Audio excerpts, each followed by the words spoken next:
안녕하세요, 보일입니다. 시청자 여러분, 오늘은 매우 심각하고 민감한 주제를 다뤄보고자 합니다. 바로 AI 킬러 로봇에 대해서 우리 불교 윤리적 문제에 대해서 한번 알아보겠습니다. 시청자 여러분도 최근 뉴스를 통해서 많이 접하셨을 텐데요.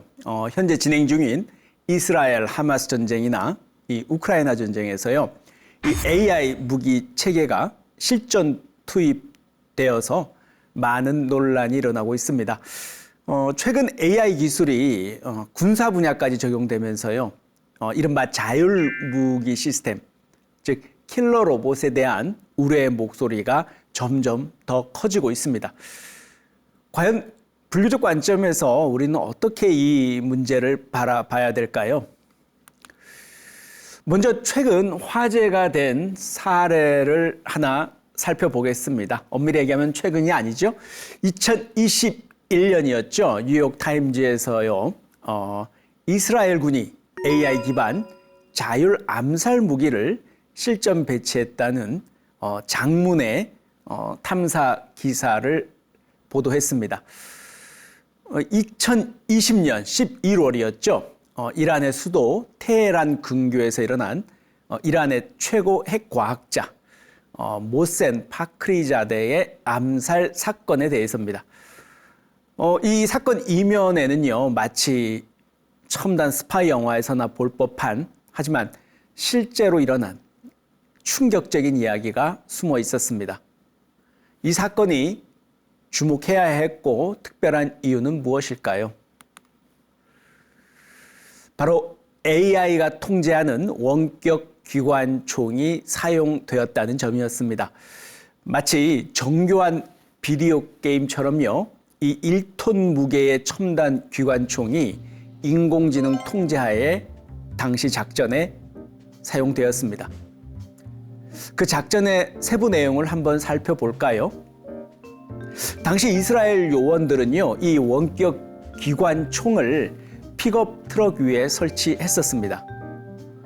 그런데 여기서 놀라운 점은 실제 이 방아쇠를 당긴 것은요, 수도 텔아비브에서 2,000km나 떨어진 곳에 있던 작전 요원이었다는 거죠.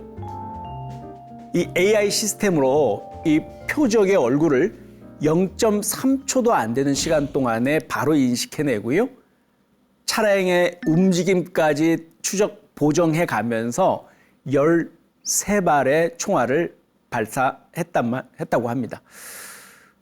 더 놀라운 것은 이 시스템의 정확성입니다.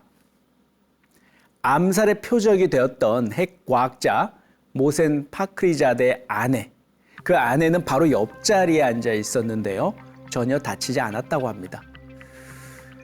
AI가 그 표적만을 정확하게 조준했던 거죠. 마치 외과 의사의 정교한 메스처럼 말입니다. 이 사건이 우리에게 주는 의미가 무엇일까요? 이제 전쟁의 양상이 완전히 뒤바뀌어 가고 있다는 점입니다. 더 이상 우리가 연상하듯이 전투기나 미사일만이 아닙니다. AI가 통제하는 정밀 암살 무기가 현실이 되어가고 있다는 점입니다. 이제 전쟁의 판도를 바꾸는 순간이 되는 것 같습니다. 특히 이 사건은요, AI 무기의 치명적인 정확성, 동시에 그 위험성을 보여주고 있습니다. 기술이 이렇게 발전해 갈수록 인간의 생명을 위협하는 새로운 방식이 거듭 등장하고 있는 거죠. 이제 우리는 질문을 던져야 할 때입니다. 과연 이 AI로 작동되고 있는 킬러 무기들을 어디까지 허용해야 될까요? 이 무기는 표적을 자동으로 식별하고요, 공격할 수 있는 능력을 갖추었다고 합니다. 이 군사 전문가들에 따르면 이 무기를 두고 게임 체인저다 이렇게까지 평가해주고 하지만, 사실 동시에 우리 인류가 A라는 열쇠를 통해서 이 판도라의 상자를 연 것이 아니냐, 이런 우려도 크게 작동하고 있습니다. 이후에도요, 이 AI 기술을 군사적으로 전용해서 적군을 살해하려는 시도, 그러한 작전은 이후에도 계속되어 오고 있고요. 현재 벌어지고 있는 대부분의 지구상 국지전에서도 빠지지 않고 등장하고 있습니다. 대표적으로 가스펠 시스템을 들 수 있는데요. 이 사례를 통해서 AI 시스템이 우리에게 던지는 윤리적 질문의 어떤 심각성을 함께 생각해 보았으면 합니다. 지난 11월이었죠. 이스라엘 정보기관 출신 기술자들의 양심 선언으로 이 세상에 알려진 가스펠 시스템. 이 가스펠 시스템은요, 마치 공상과학 영화에서나 나올 법한 이야기처럼 들립니다. 하지만 이것은 현실인데요. 하나님의 말씀, 혹은 복음이라는 이름의 이 가스펠은요, 놀랍도록 정교한 AI 타겟팅 시스템입니다. 마치 소셜미디어에서 우리의 관심사를 분석하잖아요. 이 시스템이 바로 팔레스타인 지역의 모든 젊은 남성들의 신원이나 모든 내용들을 데이터베이스로 구축을 해서 그 위험도를 자동으로 평가합니다. 그 수많은 남자들의 데이터를 수천 개의 데이터 포인트를 분석해서요, 각 개인마다 제거 우선순위 점수를 매기는 겁니다. 더 충격적인 것은요, 이 시스템의 작동 방식인데요. 이 가스펠 시스템은요, 개인의 일상적인 행동 패턴까지 분석한다고 합니다. 어떤 이슬람 사원에 다니고 있는지, 누구와 자주 연락하는지, 또는 어떤 소셜미디어를 사용하는지까지 모든 것을 감시합니다. 심지어 통화 기록, 은행 거래 기록, CCTV 영상까지 다 분석해서요, 잠재적 위험 인물을 식별한다고 합니다. 이스라엘군은요, 이 시스템을 통해 하루 평균 100명 이상의 우선 제거 대상을 선정할 수 있다고 합니다. 이전 같으면 정보 요원들이 수개월에 걸쳐 파악해야 했던 일들을 AI가 단 몇 시간 만에 처리해내는 겁니다. 최근 이스라엘 정보기관 장교 출신의 한 기술자가요, 우리가 만든 것은 대량 학살을 자동화하는 시스템이다 라고 양심선언을 플러스 97이라는 매거진에 기고했습니다. 그에 따르면요, 가스펠이 추천하는 타겟의 상당수가 하마스와 전혀 관련이 없는 민간인이라고 폭로했습니다. 더 심각한 것은요, 이 시스템이 전쟁의 본질을 아예 변화시키고 있다는 겁니다. 전통적 전쟁에서는요, 적어도 인간의 판단과 양심이 작용할 여지라도 있었는데요. 이제 AI가 내린 이 객관적 판단이라는 명목 하에서요, 이 대량 살상이 마치 일상적인 행정 업무처럼 처리되고 있는 것입니다. 또 다른 AI를 이용한 인명 살상 알고리즘을 보겠습니다. 특히 이스라엘 하마스 전쟁에서 드러난 충격적인 AI 시스템의 실체에 대해서 말씀드리고자 하는데요. 또 다른 AI 시스템, 라벤더라는 시스템을 소개하겠습니다. 이스라엘군이 개발했다고 알려진 이 AI 시스템은요, 이 팔레스타인 가자 지구의 230만 주민의 개인정보를 분석해서요, 각 개인이 하마스 조직원일 가능성을 1부터 100까지 이렇게 점수로 평가를 했습니다. 놀라운 것은요, 이 시스템이 최대 3만 7천 명을 하마스 연관 인물로 이렇게 지정을 해놓고 이들 모두가 추적 또는 공습 대상이 되었다는 점입니다. 더 충격적인 것은 검증 과정입니다. 이스라엘군 장교들은 이 AI 라벤더가 지목한 표적에 대해서 고작 20초 정도만 검토하고요. 그마저도 표적이 남성인지 여부만 확인했다고 합니다. 왜 그럴까요? 하마스의 여성 조직원이 없다는 전제 하에 여성으로 판명되면 시스템의 오류로 보고 제외했기 때문이라고 합니다. 아빠 어딨어? 정겹긴 하지만 알고 보면 끔찍한 시스템입니다. 이 또 다른 AI 시스템, AI 아빠 어딨어? 이것도 주목해 볼 만한데요. 이 시스템은 표적이 된 그 사람이 집에 귀가하는 순간을 포착해서 폭격 시점을 결정했다고 합니다. 하지만 실시간 확인 없이 폭격이 이루어지기 때문에요. 때로는 표적이 없는 가옥을 공격해서 무고한 가족들만 희생되는 비극이 발생했습니다. 동시에 이 민간인 피해 허용 기준도 충격적인데요. 하마스 조직원들 중에 하위 조직원, 그 하위 조직원 1명을 제거하기 위해서 최대 15명에서 20명까지의 민간인 사망을 허용했다고 합니다. 이것은요, 미군이 이라크나 시리아에서 그 수행한 작전에서 민간인 15명 이상의 피해가 예상되면 국방장관의 특별 승인이 필요하다라는 기준을 수립했던 것과 비교해 볼 만합니다. 무기 선택에서도 문제가 있었습니다. 이스라엘군은요, 민간인 피해를 줄일 수 있는 정밀 유도 무기 대신에요, 비용이 적게 든다는 이유로 피해 범위가 큰 재래식 폭탄을 주로 사용했다고 합니다. 결과는 참혹했죠. 이러한 형태의 AI 시스템의 활용은요, 이제 윤리적 문제를 넘어서 전쟁의 어떤 본질적 성격까지 바꾸고 있다고 합니다. 어떤 이스라엘 장교는요, 장기적으로는 우리가 덜 안전해질 거다라고 얘기하면서요, 아마 10년 후면은 가자 지역의 모든 유가족들이 하마스에 가입될 수밖에 없는, 가입하도록 하는 오히려 동기부여가 될 거다라고 우려를 표명하기도 했습니다. 그렇다면 이 AI를 살상형 킬러 로봇에 탑재한다는 아이디어는 언제부터 도대체 어떻게 현실화되기 시작했을까요? 그 시점을 구체적으로 특정할 수는 없겠지만요. 아마도 우리가 주목해 볼 만한 사건이 바로 구글의 프로젝트 메이븐 프로젝트입니다.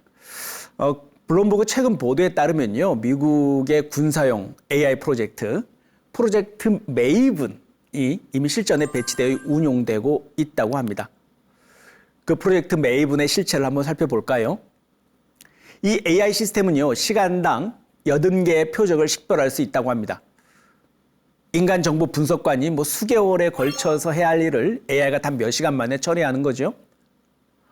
특히 요즘 우크라이나 전쟁에서 이 시스템이 실제 사용되었다는 점은 주목할 만한 일입니다. 이제 더 이상 AI라는 게 이 AI 킬러 로봇이 공상 과학 영화의 어떤 이야기가 아님을 보여주는 증거라고 할 수 있습니다.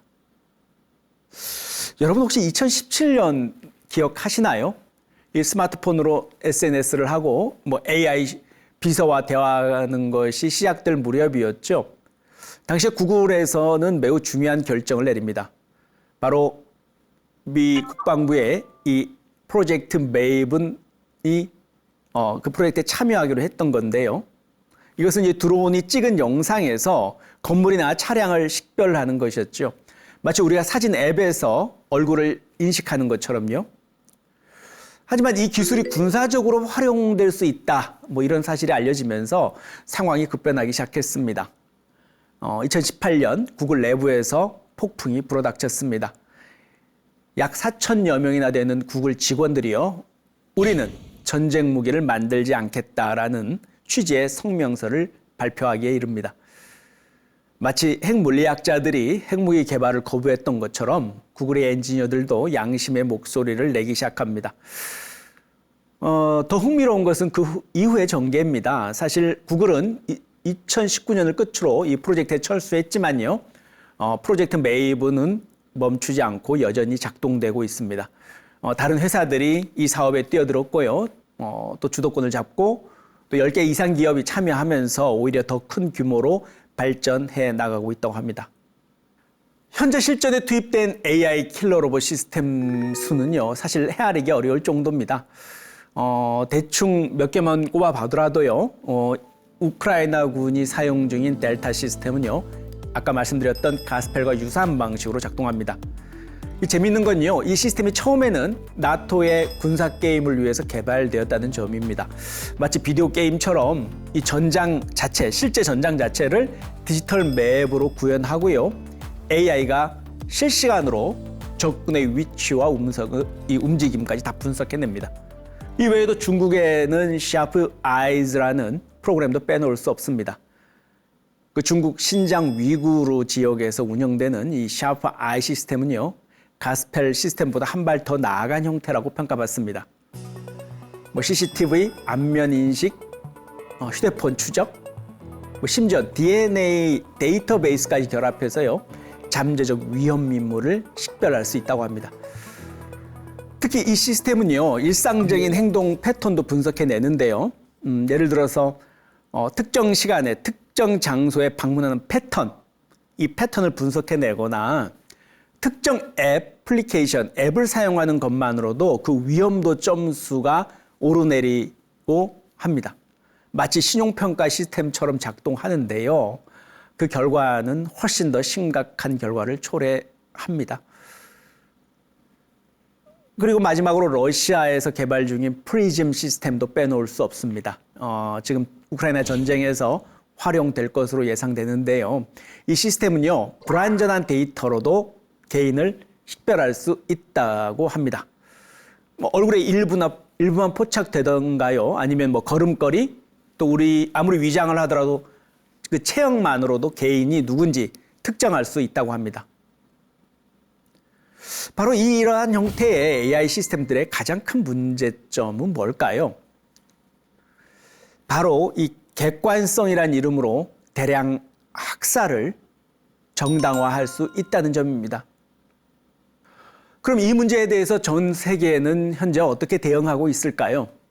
국제사회의 AI 무기 규제를 위한 움직임은 여러 층위에서 지금 활발하게 진행되고는 있습니다. 특히 최근에는 30개국 이상이 자율무기의 완전 금지를 지지하고 나섰기도 했습니다. 이건 마치 그 핵 확산 금지 조약이 그랬듯이요, 어떤 인류의 새로운 도전에 대한 공동 대응의 시작이라고 할 수 있습니다.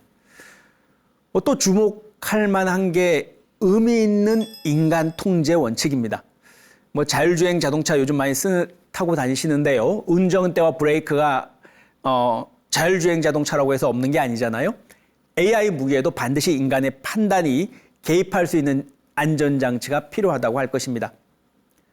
이 원칙에 따르면 AI가 아무리 발전을 해도 생명과 관련된 최종 결정은 반드시 인간이 내려야 한다는 점을 분명히 하고 있습니다. 그래도 가장 획기적인 움직임은 유럽연합의 AI 액트, AI 법안의 제정일 것입니다. 세계 최초로 AI 규제를 법제화했다는 점에서 역사적 의미가 큽니다. 특히 자율무기 시스템을 고위험 AI 이렇게 분류한 것은요, 매우 중요한 선례가 되고 있습니다. 마치 위험물질 관리법 이러한 것들이 그러하듯이요, 이 AI 무기도 엄격한 관리와 규제가 필요하다는 인식을 이렇게 제도화한 것이라고 할 수 있습니다. 하지만 여전히 해결해야 될 과제들이 남아 있습니다. 특히 이 AI 무기, 살상 무기에 대한 정확한 정의, 범위 설정, 또는 규제의 실효성 확보 문제, 그리고 또 위반한다면 어떻게 제재할 것인가라는 구체적 방안, 이런 것들이 주요 쟁점이라고 할 수 있습니다. 마치 보다 보면 기후변화협약에서 겪고 있는 어려움과 비슷한데요. 국제적인 합의나 실천 의지, 그 어느 때보다도 중요한 시점입니다. 그렇다면 불교에서 이 문제를 어떻게 볼 수 있을까요?